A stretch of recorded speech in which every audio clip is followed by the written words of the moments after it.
of Taliban in Moscow has announced that 85% of the territory in Afghanistan is now under their control. So there are now estimates which range between 6 months to maybe 6 weeks as to when Taliban might take over power in Afghanistan.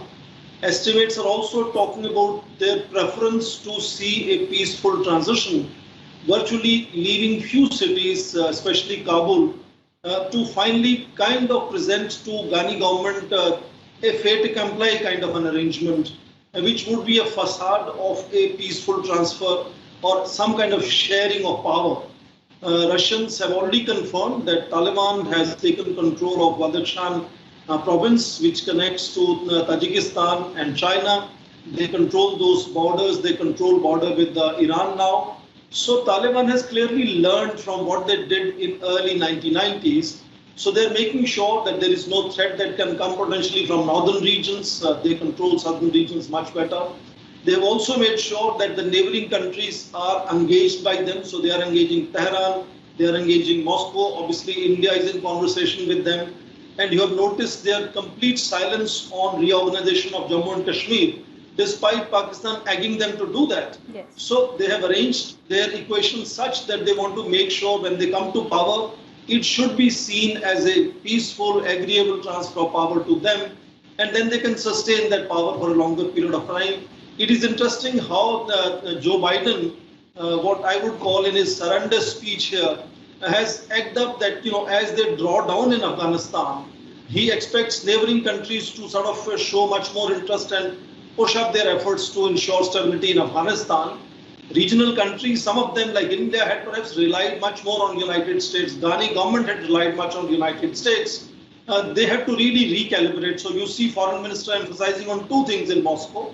One, the immediate necessity is to control that the violence is reduced, and he's also raised this issue of legitimacy, which is in tune with what the Taliban is seeking to make sure that they're not seen as forcibly taking over power in Kabul, but seen as some kind of a transition that is agreeable to both neighboring countries, to United States and to the Ghani government. So apparently, I think it is only a matter of time and the style in which they will take over Afghanistan. And I think India clearly understands the way we are engaging them, that Taliban is going to be soon in power in Afghanistan. And countries like India, if they want to protect their investments in Afghanistan, we will have to really deal with the Taliban, and Taliban will have other takers. China would be in a major way engaging Taliban. They had engaged directly Taliban in 1990s also, when other countries were falling shy of it. So we will have competitors again in how to engage, how to lower, how to incentivize Taliban to make sure that they sort of build a relationship with India, where we can protect our national interests and our investments in Afghanistan. Okay. Professor, so when we talk about implications, larger implications in terms of regional security and stability, that I'll come to that a little later. But if we try and understand, how concerning is it for the people of Afghanistan per se?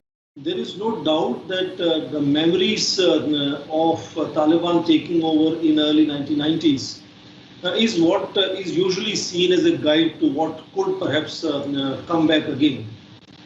So therefore, you notice the main challenge that Taliban has is to reassure both people at home and countries outside, especially neighboring countries, that they have learned from what they did in 1990. So they are showcasing certain districts where girls' education is being allowed. They are showcasing and they are committing to neighboring countries that under their control, territory of Afghanistan will not be allowed to be used against any neighboring country's national interests. But of course, I think people at home in Afghanistan would be both very, sort of cautious. But events like this sometimes also create an unusually pent-up euphoria. Because presence of inordinately large number of foreign forces on land is very often seen as cause of all the trouble that people have. Sometimes people begin to explain their problems in terms of sort of foreign forces being there, and sometimes foreign forces also, because they're in an alien location, end up being insensitive to local culture. Sometimes excesses do happen. So you can see some various television channels sometimes showcasing people showcasing happiness of forces going away, change is happening, change is good. And therefore, I think one has to treat very carefully. India would be concerned in terms of regional implications, which is being underlined by the foreign minister, because the fear is that once that kind of conservative ideology comes back, potentially there is a chance of its influence to kind of encourage similar sort of sentiments in neighboring countries, even if no direct intervention. There could be an example of a success of this kind of methodology of coming to power. So in that sense, even inspiring some of these outfits in the neighborhood could be something that we have to worry about.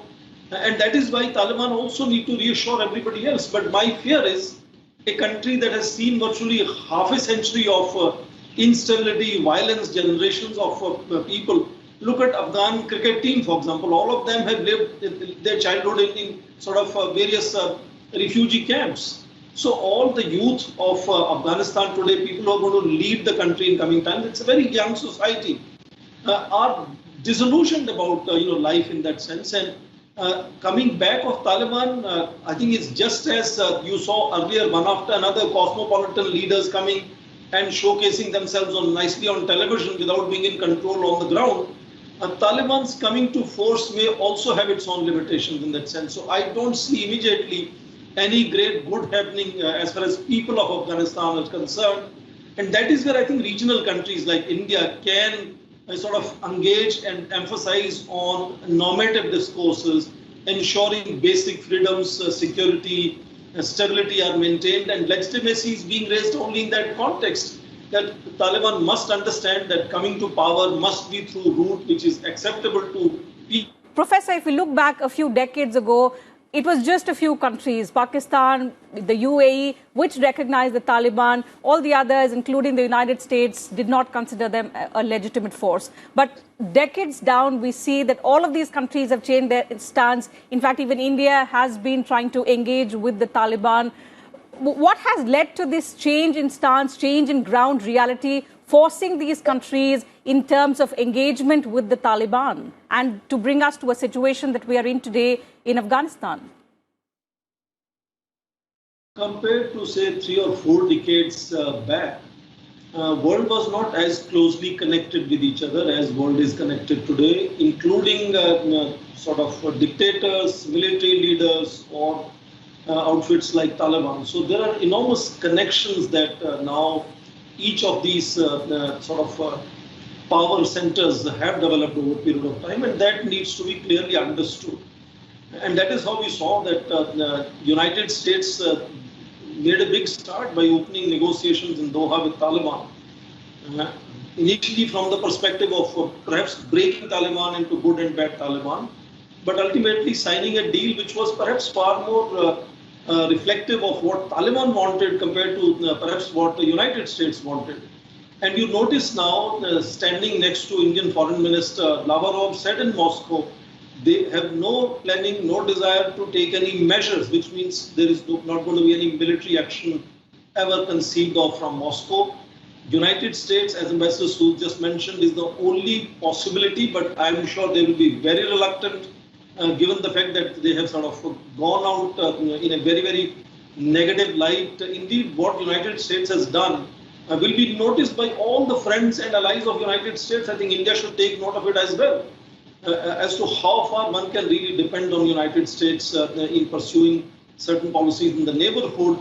And when it comes to the new influence which we might notice, I think Chinese are going to try to use economic incentivization, whether it could be from what they call red envelopes, to sort of pass directly to sort of influence leaders, or bringing them as part of Belt and Road Initiative. China has already mentioned creating a major expressway between Kabul and Peshawar.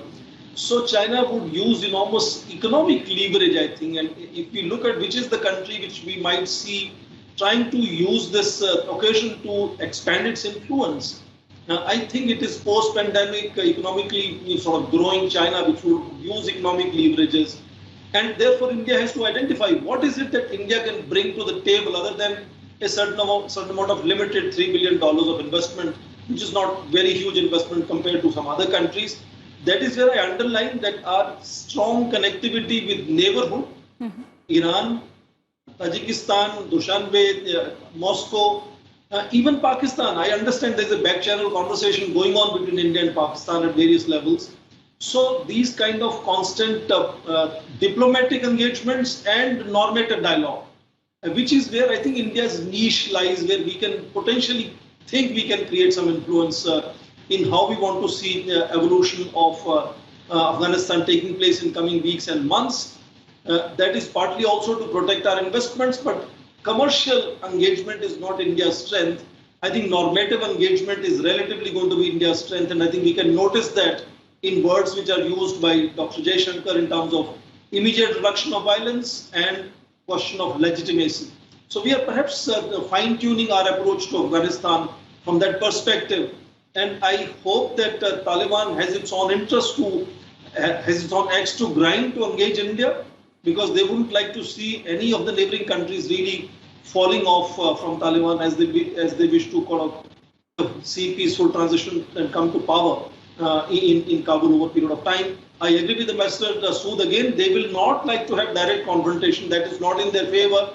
That is how they will control all areas surrounding. They'll be swarming all the major urban centers and therefore creating certain pressures both inside and also engaging neighboring countries and therefore creating pressure from outside to basically give a fait accompli kind of an agreement to President Ghani or Abdullah and make sure that they either decide some kind of a sharing of power or transition which could be seen as a peaceful transition rather than a militant or violent takeover.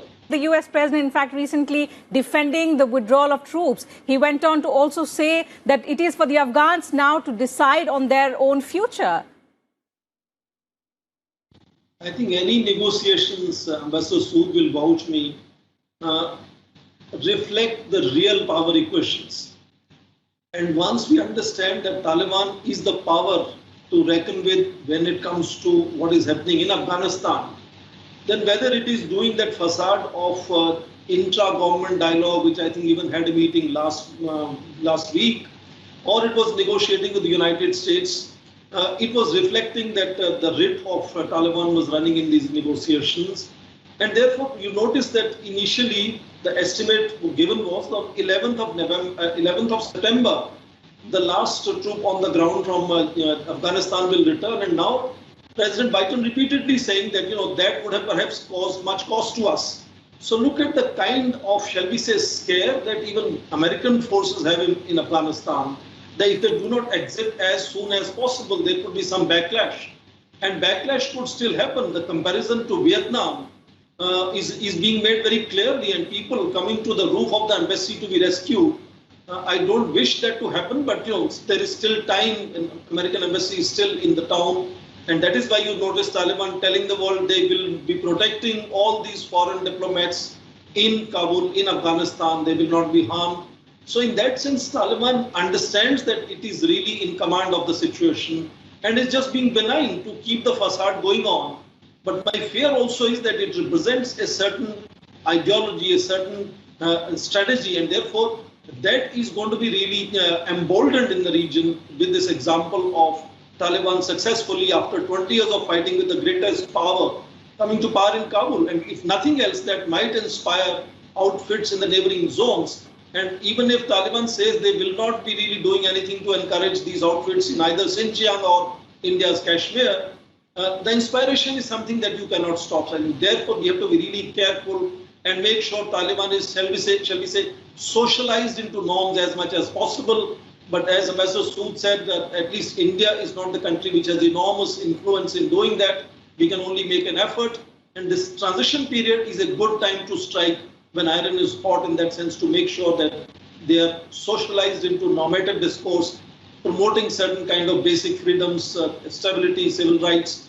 And that would, again, perhaps have some kind of respite to the neighboring countries, which Absolutely, may be worried because about the situation in Afghanistan, the violence in Afghanistan is going to impact India as well as the other countries in the region. That has been spoken time and again by the External Affairs Minister. Professor Swaran Singh joining Smita Prakash here. Professor Swaran Singh is chairman of the Center for International Politics at JNU. in a few minutes, I should be joined by Vivek Karju, very senior, distinguished diplomat. Professor Swaran Singh, assume that by the end of the year, if not earlier, the Taliban takes over Kabul. The existing government, which India supports, is gone. The infrastructure which India has helped to build in Afghanistan has all gone into Taliban hands. What is the short or medium-term impact on India? First of all, if you look at events of last 1 week, that earlier estimate of Afghan National Defense Forces standing up to Taliban up to 6 months is under doubt now. And the way Bagram base was vacated, the stealthily, new kind of estimates are happening now that Taliban has virtually taken over much of the rural space, except in few cities, especially Kabul. And it's trying to virtually give faith accompli kind of an agreement to ensure that by doing so, it becomes much more acceptable to outside world. That is where India comes in. Just like it is currently engaging Tehran and Moscow, it is also obviously India has initiated dialogue, and Taliban, if you notice, has kept complete silence on reorganization of province of Jammu and Kashmir into union territories. So it has tried to also strike a balance to become relatively more acceptable to outside world, including India, which is a large neighbor. And that is where I think India can strike a certain understanding to ensure that its enormous kind of investments in Afghanistan, both in terms of infrastructure building, but more so also in terms of political goodwill and kind of contribution that India has made in overall understanding of India-Afghan relations with the Karzai and now Ghani government. So I think there is a certain kind of rapprochement from both sides clearly visible here. And to me, the doors are not completely closed in that sense, and India has made enough assessment of what is likely to unfold and has started negotiating very, very incrementally. You can go back to old Moscow conference few years earlier. Last year, for example, the intra-Afghan dialogue in Doha, where even foreign minister participated online. So India has kept tab of this rapid kind of meltdown. And we saw today the surrender speech of Joe Biden. India has taken note of it. And so also interesting it is that Taliban also understands significance of engaging India. So there is a possibility of India being able to protect and build some kind of relationship. I hope so. I hope so. My only concern there is that, Smita, the Chinese already know how to do business with this Taliban group much more effectively and for a longer time. The Chinese buy their way into it. For example, the Chinese have had an understanding with the Taliban that as long as you do not give any support across, the border to the Uyghur Muslims, they will continue to fund. I think we can both blow hot and cold. For example, Professor Swaran Singh, I think that we have an air base in Tajikistan, the Farkhor air base. And I think it makes sense now, one, to do business with the Taliban, to tell them that like the Chinese, we'll do business with you, but at the same time, to strengthen our presence in Tajikistan and to have, and not have any feet on the ground in Afghanistan, but significantly increase our assets across, the Tajik side of the Afghan border. No doubt, building your physical assets in the region definitely is something India should focus on. But immediately, I think, as the meltdown is taking place, the Taliban is seeking to engage the neighborhood. You heard Joe Biden say, as they are binding down and leaving, he expects neighbors to really ramp up their activities and engagement with Taliban. And in that sense, I think it is at the political level, Iran and Russia both being very good close friends of India, is where India can also kind of work along with these two countries. So whereas China and Pakistan would be working in tandem in other direction. And that is where I think India should engage at this stage politically and make sure the dialogue which is going on in Tehran and dialogue which is going in Moscow, India is keeping not just tab on it, but also but are we talking to Moscow? Because are we talking to Moscow? What I'm hearing is that Moscow thinks we are too much in the American corner nowadays. And we are so much in the American corner that we have forgotten the fact that we could have used a very powerful Russia as a counterweight, both against China as well as in the Afghan region. I think one could say that definitely, because not just India, but even some European allies, particularly Ghani government himself, had perhaps to some extent relied far more on United States than we now realize we should have in that sense. So I think there is an understanding that very quickly we need to sort of recalibrate our cards and engage with Moscow. Yeah. Moscow is an old friend of India.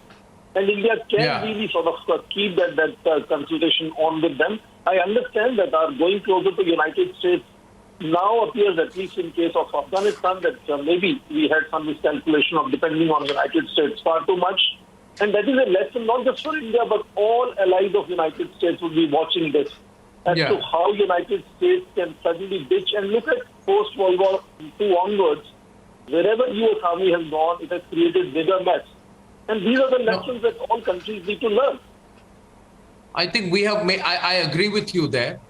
And viewers, it is our view here at Republic, it's my personal view, certainly, that while we need to work with the Americans, I think of late we've got too dependent on them. The Americans will never stand with you 24/7. We have reduced our global options. We are not working closely enough with Russia. And the Americans are going to be in an inward-looking mode. Joe Biden is already an ineffective person globally, and we need to look out for ourselves. Rebuilding that relationship with Moscow could be a start. Let's think about it. Well, thank you very much. That's been very interesting. Viewers, we're going to follow the story in Kabul very closely here on Republic. And just enough time as I say goodbye today for two responses from Arnab Online. Tarun Tiwari says, fantastic debate on shoot and scoot.